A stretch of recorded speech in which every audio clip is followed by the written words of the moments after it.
want to know how to stop the keto thing. What is keto? And I want to understand it better, in all honesty. I don't know if I want to stop it or not, because I don't really understand what it is. Can you explain that to us so we can get, The original ketogenic diet, by the way, was famine, right? Because our brains can't. No, that's exactly right. So our brains can't store energy, right? So we have to rely on blood glucose.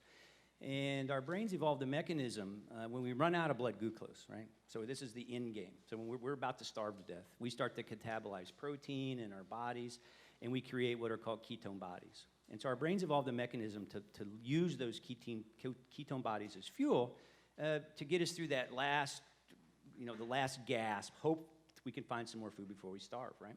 And so it was calorie deprivation that triggered it. And so we did evolve to undergo periods of feast and famine, right?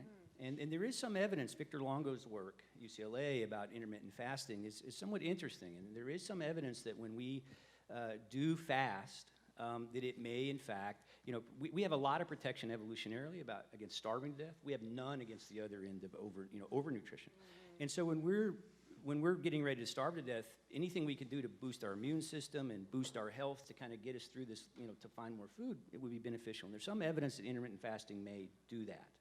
And sometimes, depending on how long you fast, there will be some mild ketosis, but it's induced by calorie deprivation. The idea of using dietary manipulation to induce ketosis is insane to me, right? Because the way you do it is you get rid of the carbs, which you need for fuel.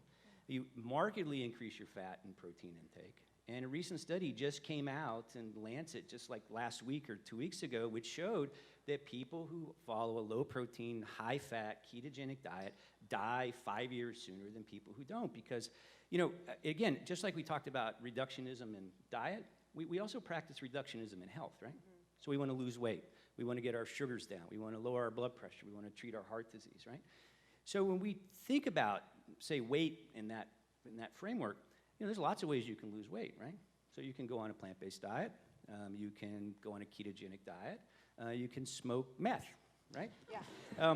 It doesn't mean that it's healthy, right? And the long-term consequences of the overconsumption of fat with regards to many kinds, heart disease, breast cancer, colon cancer, it doesn't make sense to me. I agree with everything you just said. I wish more people would understand that it's not, keto is a sexy way of putting it, but it's basically the starvation diet, like Dr. Khan calls it, right? It's a starvation diet. You put your brain into a state where it has to produce another hormone just to metabolize fat as energy, because normally you produce energy from carbs. So the foundation of it is, it doesn't make sense from a nutritional point of view. But in some cases, people use it as a tool, like a tool in your toolbox. The problem is people tend to look at it as a long-term sustainable diet. So there are some cases where you can effectively lose weight. A lot of it could be in the form of water weight, because once you deplete yourself from all the glycogen stores, there's a little bit of attraction with water with that, so you lose water weight.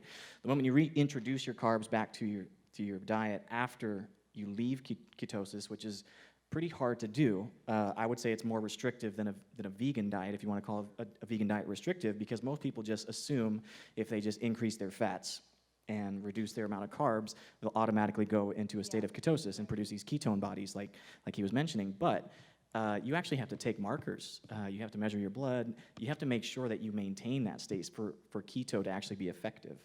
But in the meantime, people don't worry about that. They just hear the new fad of this keto diet. But again, like I always say, if you could do it this way by producing a hormone that you have to trick your body into doing, it's not stable. It's not sustainable. So why don't you just do this other way, where it's not only producing similar or better results, but it also promotes longevity. And like you said, the keto does the opposite. I know one common keto snack, because I ran into somebody once. She had frozen butterballs dipped in raw milk chocolate.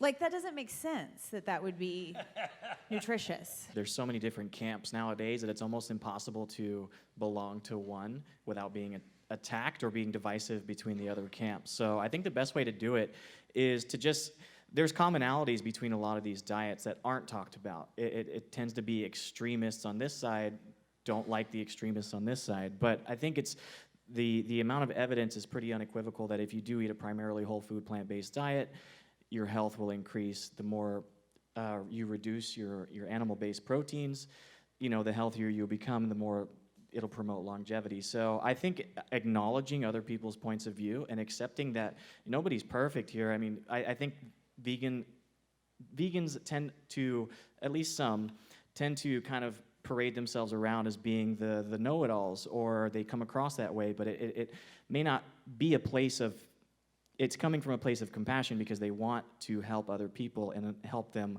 live healthier lives. So understanding that not everybody is at the starting point that you are, even coming from a very unhealthy diet that decreases your chances of living longer, increases your chances of contracting cancer, or developing cancer or other disease, even coming from here to here is better than people going the opposite way and saying, hey, screw you, vegan, I'm going to go on the carnivore diet now because you're promoting a plant-based diet in my face. So I think just accepting that people have differing opinions, but there's improvements that we can all make. Yeah, and I think just to build on that, certainly I get pushback from my patients oftentimes. And so what I talk about is, what does it mean to be healthy? And so it's not about, it's the dialogue centered around what we should be doing, not about what we shouldn't be doing, right? So it's this idea, it's not about, you can't do this, you can't do that, because again, oftentimes, especially young athletes, or young kids, they'll do the exact opposite, whatever you say. And so it's really about finding this commonality, because again, if you look across all these camps, what's in common? Well, we know fruits, vegetables, true whole grains, unprocessed grains, and are the most healthful diets on the planet. I mean, look at the Blue Zone work and on and on. So it's really about trying to find the commonality around what's healthy.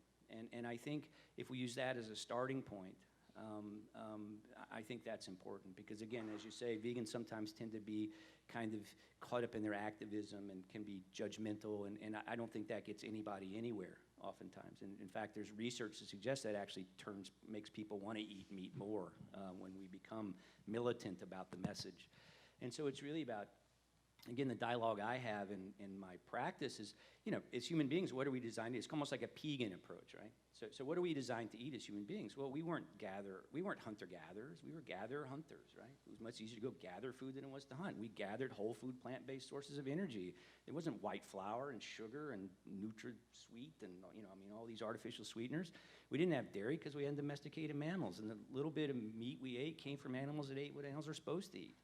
Now, now that we've invented sanitation and antibiotics, we live long enough to suffer the consequences of the overconsumption of animal protein and animal fat and processed foods. It's something our ancestors never had to worry about. And you take one step further back and think about the environmental consequences of how we raise those animals, not to mention how we treat the animals.